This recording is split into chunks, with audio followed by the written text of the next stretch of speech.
Olá pessoal, começamos a nossa segunda videoaula, nosso complemento de aula para ser mais objetivo.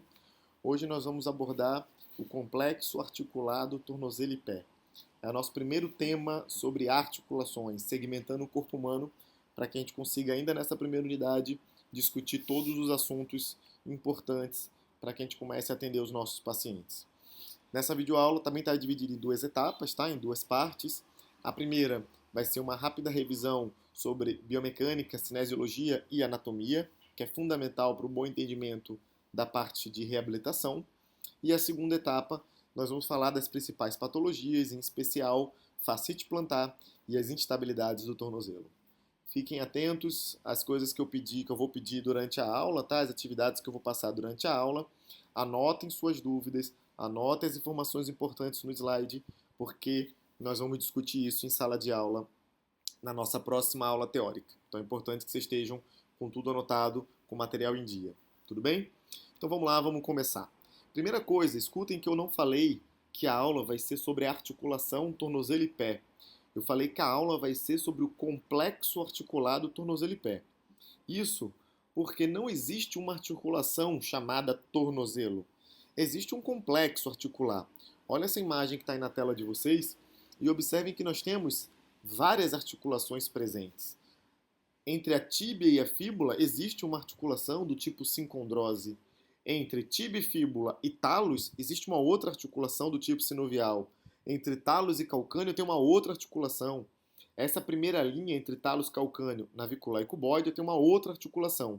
Enfim, nós temos várias articulações formando. Como nós temos várias articulações formando um segmento, nós chamamos de complexo articular. Isso vai valer para joelho, quadril, ombro, quase todas as articulações que nós vamos discutir. Então, no complexo articular do tornozelo, nós temos essas aí no vídeo de vocês. A gente pode dividir tornozelo e pé, basicamente, por essa região que eu aponto com o mouse, a articulação tíbio-fibular distal e a articulação talocrural nós consideramos como tornozelo. A articulação talocalcânea já é uma articulação do pé, a talocalcânea ou a subtalar. Depois aqui na frente nós temos a articulação de Chopin. Depois, entre cuneiformes e cuboide com os metatarsos, nós temos as articulações de Lisfranc, metatarso falangiana, interfalangiana proximal e interfalangiana distal. Esse é o nosso complexo articular. Então observa que nós temos duas regiões, né? O tornozelo, envolvido principalmente nos movimentos de dorsoflexão, e o pé, que vão ser envolvidos nos movimentos mais simples de extensão e flexão. Lembrando que o tornozelo, além da dorsoflexão, nós vamos ter também a flexão plantar. Então, quando eu pensar em dorsoflexão e flexão plantar, eu estou pensando no talos especificamente e em seu movimento dentro da pinça bimaleolar. Pinça bimaleolar formada por tíbia e por fíbula. Por isso que a gente costuma dizer que o talos é o osso mais importante do nosso complexo articulado tornozelo e pé. Porque ele vai estar envolvido tanto no tornozelo, na sua junção com a parte distal da perna, quanto no pé, na sua junção com o calcâneo e com o navicular. Ele que vai determinar o seu tipo de pisada, por exemplo, ele é o principal fator determinante de uma pisada pronada ou de uma pisada supinada. Existem outros fatores influenciantes, porém o talos é o que apresenta maior relevância clínica para a gente. Qual é a função do nosso pé? Nosso pé tem algumas funções básicas. A primeira, absorção de choque. Qualquer estímulo que eu faço do meu corpo com o solo, ele gera um estresse no solo e graças à lei de Newton de ação e reação, o solo manda um estresse de volta para o meu pé. Quem deve absorver essa carga em primeiro ponto no meu corpo são os pés. Então eles têm que ser firmes o suficiente para absorver um choque. Eles suportam o nosso peso corpóreo. Então, mais uma vez, ele tem que ser forte o suficiente para receber o meu peso. Porém, apesar de ser extremamente firme, extremamente forte, ele tem que se ajustar à superfície de contato. O pé não pode ser uma placa dura e plana. Se ele fosse uma peça única, rígida e plana, ele iria suportar o nosso peso, mas não iria se ajustar à superfície de contato. Quando o pé não se ajusta à superfície de contato, a área de contato entre o pé e o solo diminui. Quando eu tenho uma área menor, lembrando da fórmula de pressão, eu vou ter mais pressão. É inversamente proporcional, quanto menor a área, maior a pressão. Então o pé tem que ser firme o suficiente para absorver choque e suportar o nosso peso e flexível o suficiente para se ajustar à superfície de contato. Além disso, ele é um braço rígido para impulsão na marcha. Quando o gastrocnêmio e o solear fazem a flexão plantar para fazer a impulsão, eles descarregam essa carga no calcâneo, que transfere essa carga para os metatarsos, que transfere essa carga para o chão. O chão recebe a força que eu apliquei e me devolve graças à lei da reação.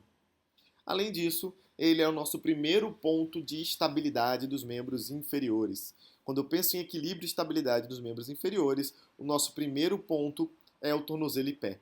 Por isso que qualquer alteração postural, independente de onde ela esteja, nós devemos olhar para os pés, nós devemos avaliar os pés, porque se eles estiverem alterados, não tem alinhamento corpóreo possível que mantenha o nosso equilíbrio e a nossa estabilidade. Ainda dentro da questão anatômica do pé, nós podemos dividir essa região em três partes: retropé, médio pé e antepé. Isso é muito importante porque vão ter estruturas anatômicas diferentes, vão ter lesões diferentes, vão ter comportamentos funcionais diferentes. Então é importante que a gente entenda essas diferenças. O retropé, ele é classificado como o pé de carga. É o pé que recebe o nosso contato. A gente chama de pé de recepção. Ele é formado apenas por dois ossos, talos e calcânio. Observa que eu não estou colocando aí região distal de tibia e fíbula, porque nós estamos falando de pé e não de tornozelo.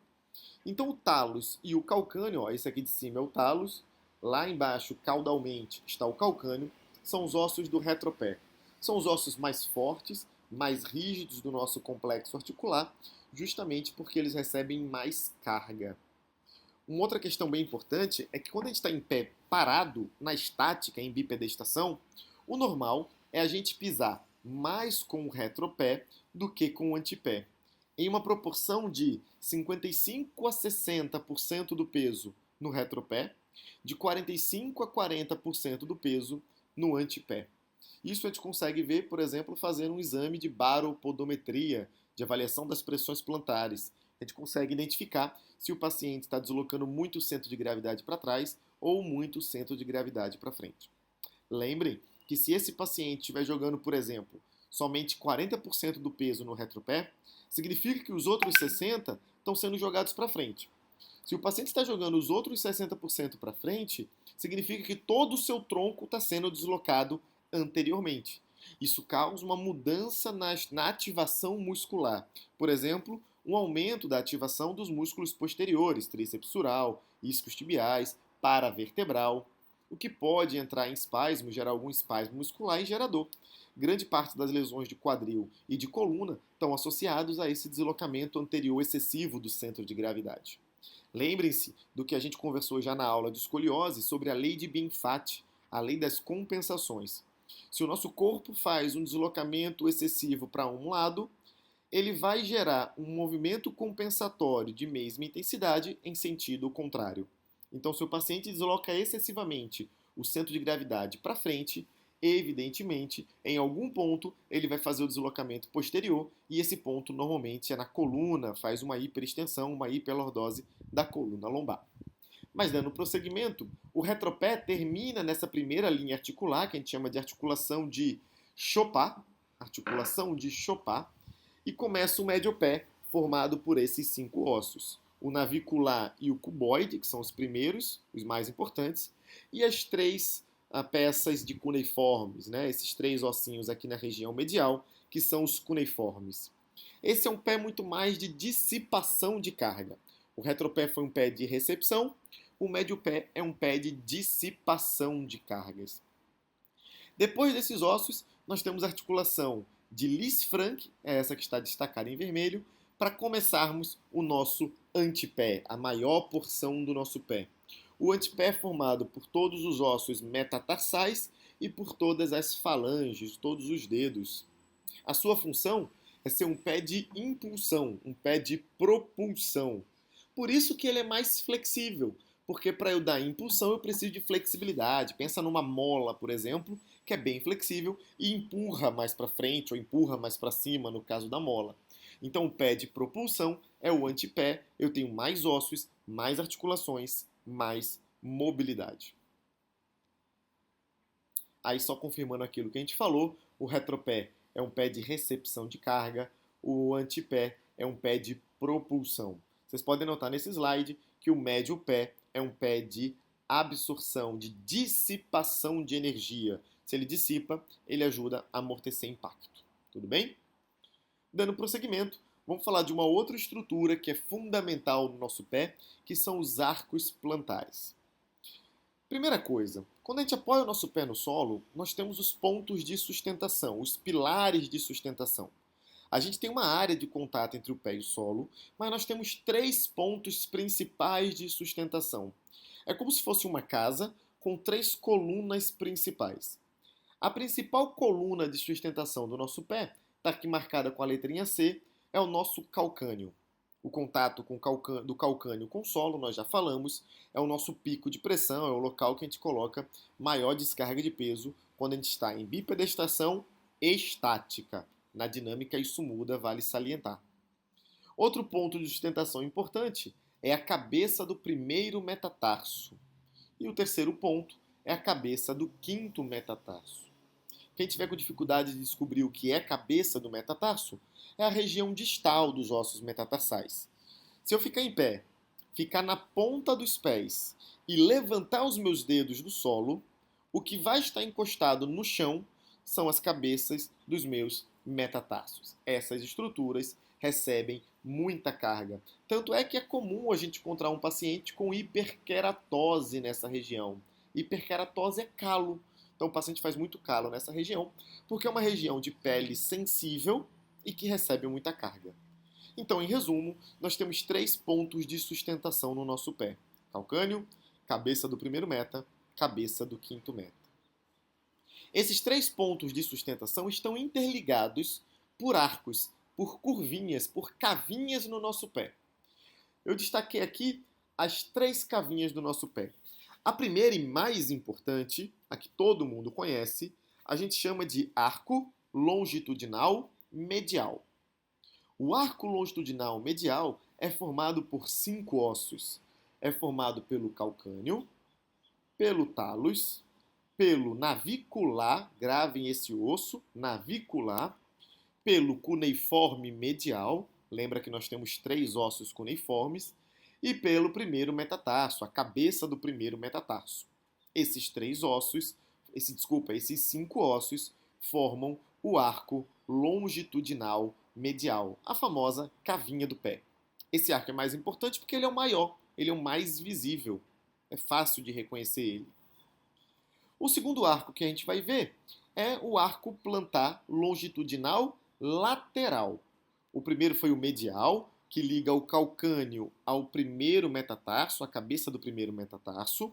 Agora a gente vai para o arco longitudinal lateral, que liga o calcânio à cabeça do quinto metatarso, formado por apenas 3 ossos, muito menos. Apenas o calcânio, cuboide e o próprio quinto metatarso. Não entra o talos, porque o talos ele é mais medial. Então ele não entra no arco longitudinal lateral. Só temos esses 3 ossos, as 2 bases, que é o calcânio e o quinto meta, e o cuboide. Deixa eu voltar aqui no arco medial, porque eu falei para vocês gravarem o navicular. Observem que o navicular ocupa uma situação estratégica no nosso pé. Ele é o osso central do arco longitudinal medial. Antes dele tem 2 ossos, calcânio e talos. Depois dele tem 2 ossos, cuneiforme medial e primeiro metatarso. Ele é o centro do arco longitudinal medial.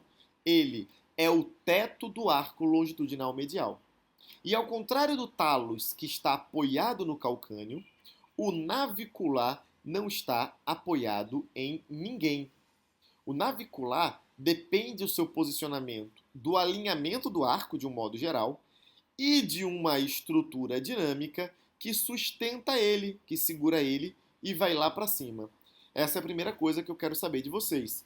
Qual é a estrutura dinâmica que dá sustentação ao navicular? Pesquisa isso, que a gente vai discutir em sala de aula. Quando a gente vai para o arco longitudinal lateral, por sua vez, eu só tenho 3 ossos e os 3 são muito baixos. O arco longitudinal lateral ele não é tão acentuado quanto o medial. Eu não tenho como falar que o cuboide está sendo suspenso por alguém. O cuboide está preso entre o calcâneo e o quinto meta, praticamente apoiado no solo, na maioria das vezes apoiado no solo.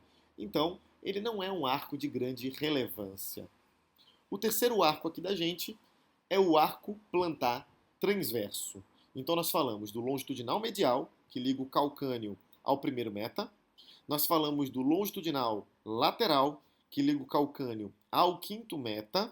E agora nós falamos do arco transverso. Classicamente, nós dividimos o arco transverso em 3 porções. Arco transverso anterior, formado pela cabeça dos 5 metatarsos. Arco transverso médio, formado pelos cuneiformes e o cuboide, o início do cuboide. E arco transverso posterior, formado pelo navicular e pela maior porção do corpo do cuboide. Na prática, a gente leva em consideração principalmente o arco transversal anterior, o arco transverso anterior, porque é o que tem a função mais destacada. Então, a principal posição do arco transverso é a posição anterior, formado pelos 5 metatarsos, saindo da cabeça do primeiro meta e indo para a cabeça do quinto metatarso. Como é que eu sei se o meu paciente tem um arco aumentado ou um arco diminuído? Vamos nos ater principalmente ao arco longitudinal medial, que é o principal arco do nosso pé. Nós determinamos o tamanho do arco, primeiro, padrão ouro, melhor forma, pelo raio-x. Melhor forma de se determinar se o pé é plano, significa que o arco está diminuído, ou cavo, significa que o arco está aumentado, é pelo raio-x. Se eu não tenho raio-x, nem sempre a gente tem o raio-x de todos os pacientes, e o ideal é que seja um raio-x com carga, nem sempre a gente tem. A gente pode usar de outras estratégias. Uma estratégia simples, barata e de fácil execução é a plantigrafia ou a podoscopia. No Ninota, por exemplo, a gente conta com um podoscópio, que a gente vai utilizar na aula prática, para verificar o tipo de apoio plantar. Podoscópio nada mais é do que uma plataforma de vidro com um espelho por baixo, que aí eu consigo ver através do vidro quais são as áreas de contato do pé com o solo. Eu posso fazer isso na baropodometria? Eu até posso fazer isso na baropodometria.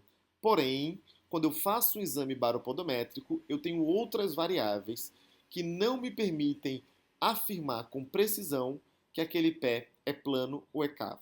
Daqui a pouco eu vou mostrar uma imagem baropodométrica e a gente vai discutir mais isso. Mas vamos dar uma olhada nessas imagens que nós estamos vendo aqui. Essas imagens poderiam ter sido obtidas através de uma podoscopia, poderia ter sido obtida através de uma plantigrafia, tá? Quem não sabe o que é plantigrafia, quem não sabe o que é podoscopia, nunca viu? Joga aí no Google, dá uma olhada no que é, vê como é que é o aparelho, que é super simples, para a gente discutir isso em sala de aula, tá bom?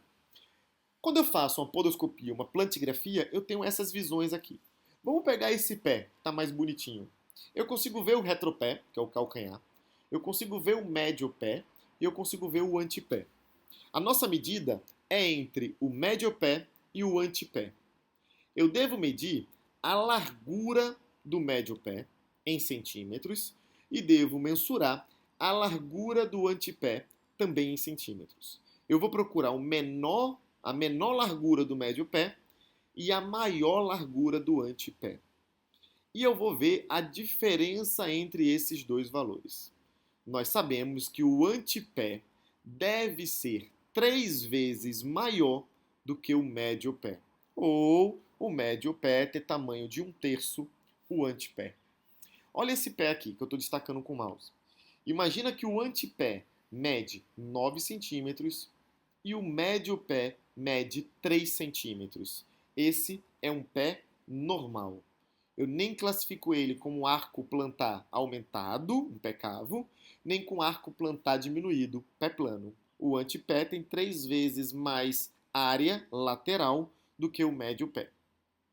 É importante vocês entenderem que essa medida não é feita no pé do paciente.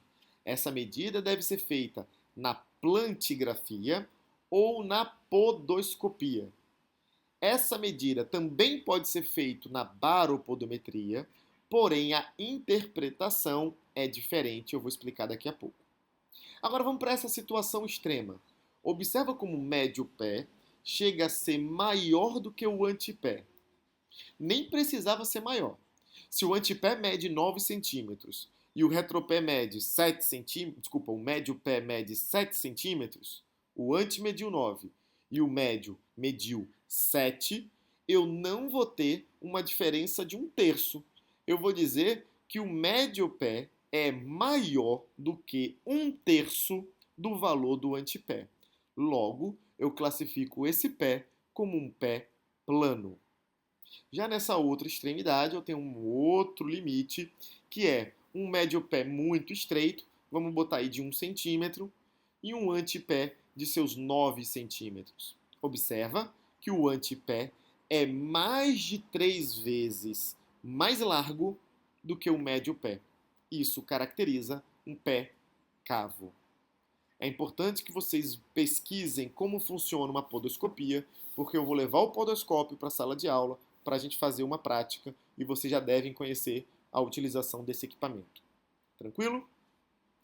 E a baropodometria? Vamos ver. Isso aqui é um exame de baropodometria. Baro, pressão, podo, pé, metria, medida. A grosso modo, medida da pressão do pé. Porém, é um exame muito mais complexo do que mensurar apenas a pressão dos pés. Olha essas duas pisadas. Aqui eu poderia classificar como um pé neutro, um pé normal, um arco longitudinal normal, já que o meio do pé aparenta ser 1/3 do antepé. Já no pé esquerdo, não. No pé esquerdo eu nem consigo visualizar o médio pé. Tudo que está preto é porque não foi pisado. Observa que eu formo duas ilhas, a ilha do retropé, a ilha do antepé, e não toco o médio pé no solo. Eu posso afirmar que isso é um pé cavo? O que é que vocês acham? Eu posso afirmar que o problema desse paciente é um aumento do arco longitudinal? Eu já vou dar a informação. Eu não posso afirmar isso. Eu não tenho como confirmar que o problema desse pé esquerdo é que o paciente tem um arco longitudinal aumentado. Outras coisas podem estar alteradas, causando essa imagem. E essa é a segunda coisa que eu quero saber de vocês. Por que um paciente com pé neutro ou até um arco plantar diminuído, um pé plano, pode apresentar essa imagem? O que está acontecendo com esse paciente? Eu quero essa informação de vocês na próxima aula, tudo bem? Seguindo nos nossos arcos plantares, eu quero que vocês observem essa imagem. Vocês conseguem perceber que isso aqui é um pé cavo? Aparentemente cavo. Isso é um pé que aparentemente é cavo. Aparentemente tem um arco plantar, um arco longitudinal medial maior do que deveria. Primeira coisa que eu pergunto a vocês, tem alguma outra alteração nessa imagem? Vocês conseguem perceber mais alguma coisa? Olha como estão os artelhos, olha os dedos desse paciente. Olha a garra que esse paciente está fazendo. A minha terceira pergunta para vocês é qual a relação dessa flexão dos dedos com o arco longitudinal medial? Existe alguma relação? Eu devo levar isso em consideração? Eu quero saber isso de vocês. Vamos lá. Eu estou falando o tempo todo de arcos plantares, mas até agora a gente não conversou sobre a função desses arcos. Para que serve o arco longitudinal? Será que é ruim ter arco longitudinal? A função do arco plantar é basicamente amortecer impacto. Os nossos arcos plantares servem para serem deformados e dissipar cargas impostas pelo meu corpo ou pelo chão. Lembra? Ação e reação. Então, quando eu piso, eu deformo um arco plantar e aí ele responde com energia cinética, jogando o meu corpo para frente, facilitando a minha marcha. Então, o arco plantar, os três, funcionam como molas. Os longitudinais, medial e lateral, têm a função principalmente de amortecer. O arco transverso tem a função principal de impulsionar. Eu já falei para vocês que o antepé é o pé de propulsão. Então o arco plantado do antepé vai ter como função me jogar para frente e me impulsionar para frente. Aí a gente entra num dilema. Se a cava do pé, se o arco plantar serve para amortecer impacto, eu já entendo que um pé plano não amortece tanto impacto. Um paciente que apresenta um pé plano está em risco de lesão porque ele tem mais impacto. Vocês concordam comigo? Se o arco serve para amortecer, se eu não tenho arco, eu vou ter menos amortecimento. O meu pé vai estar mais susceptível a sofrer lesão por sobrecargas. Isso é um problema, isso é fácil de entender. Agora, qual seria o problema de ter um pé cavo? Por quê? Se o arco plantar amortece impacto, eu posso dizer para vocês que quanto mais cavo for o meu pé, mais impacto ele absorve, ele amortece. Teoricamente, isso seria muito bom para o meu corpo. É evidente que essa minha fala não é verdadeira. E aí a gente precisa entender por que um pé muito cavo também é ruim para o nosso paciente. Eu vou passar a próxima imagem e vocês não vão entender nada, porque que na aula de tornozelo e pé tem uma mão segurando um prego. Qual a relação dessa imagem com a minha atual pergunta? Minha atual pergunta é: se o arco plantar amortece impacto, por que o pé cavo é ruim para o meu paciente? Olha essa imagem. Interpreta essa imagem. Essa mão está apertando o prego com a mesma força no dedão e no indicador. Aí eu pergunto a vocês, qual dos dois dedos ele vai furar? Vai furar o dedão ou vai furar o indicador? Minha segunda pergunta, por que vocês me responderam isso? Minha terceira pergunta, qual a relação desse paralelo, dessa imagem, com o fato do pé cavo ser ruim para o nosso paciente? Eu quero que vocês analisem essas três perguntas para a gente poder discutir isso em sala de aula. Tudo bem? Façam as anotações de vocês. Vamos lá. Quais são as alterações, as relações biomecânicas de um pé cavo? Quais são as alterações biomecânicas e as relações de um pé plano?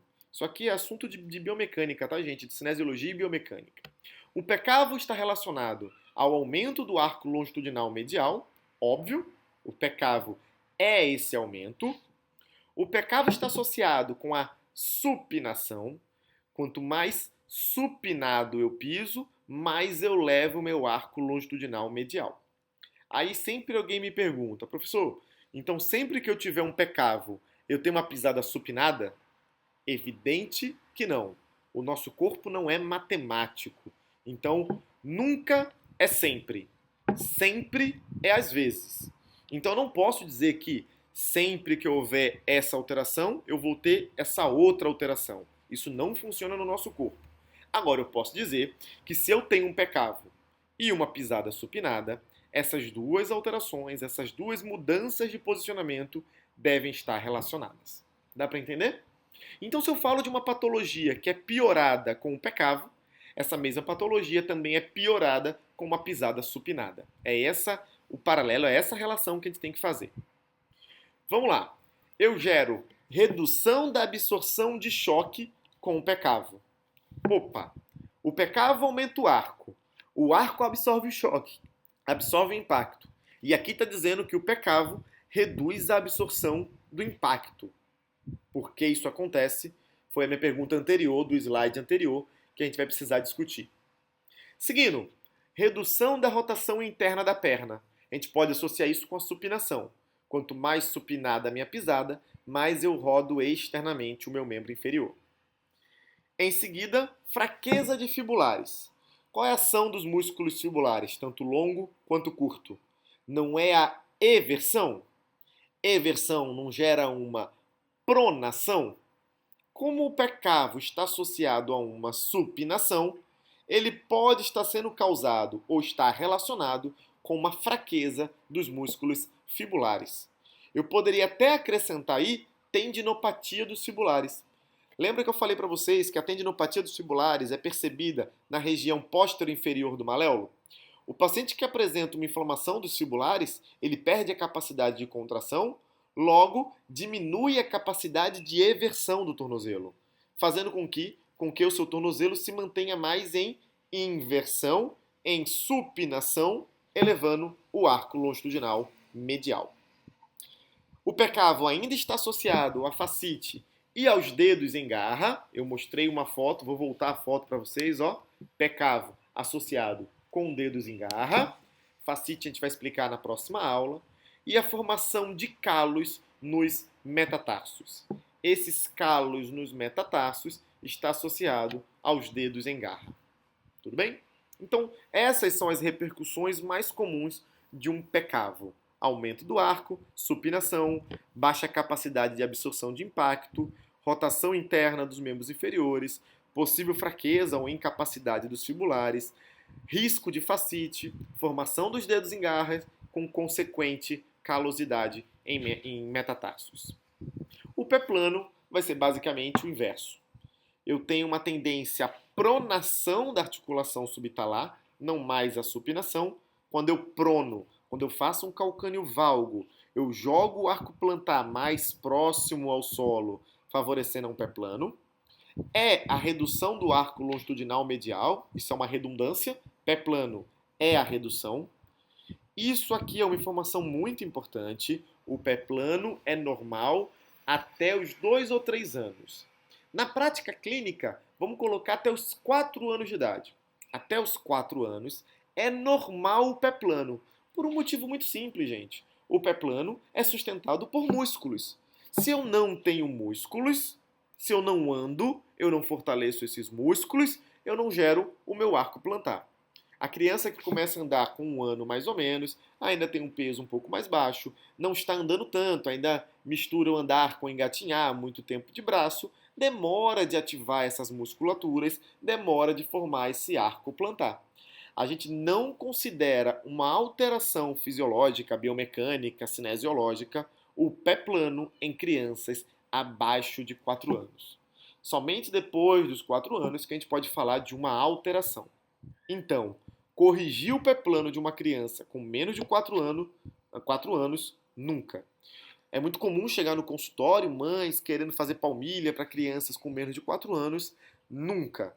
A não ser, lembra que eu falei, nem sempre nem nunca, né? A não ser em crianças com déficits neurológicos. Se você tem uma alteração neurológica, você sabe que tem uma resposta motora alterada, não vai ter a formação do arco, pelo menos não se espera que forme, aí você pode entrar com tratamento prévio.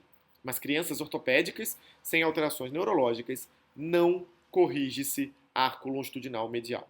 E se corrige com quantos anos? A partir dos 4? Aí vai do gosto do fisioterapeuta. Na prática, a gente dá preferência a não mexer também. Se com 4 anos a criança ainda não apresenta o arco, a minha recomendação para os pais é: coloca essa criança no chão. Bota essa criança para andar na areia, andar na grama, forçar esse pé. Se a partir dos 6 anos ainda não houver o arco plantar formado, aí sim, aí a gente entra com palmilha. Caso contrário, a gente acompanha, mas não precisa fazer a intervenção com palmilha. Tudo bem? Vale muito a pena olhar o pé dos pais. É muito comum você pegar uma criança de 4 anos com um pé plano, você olha o pai e tem um pé extremamente plano.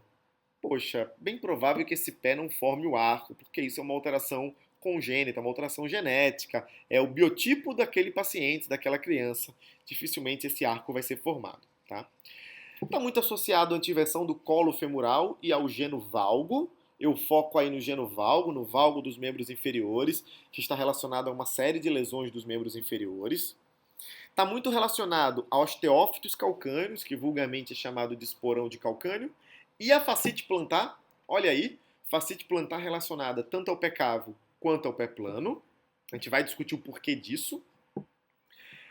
Está relacionada às disfunções femoropatelares e a tendinite do tibial posterior. Disfunção femoropatelar eu já posso adiantar para vocês.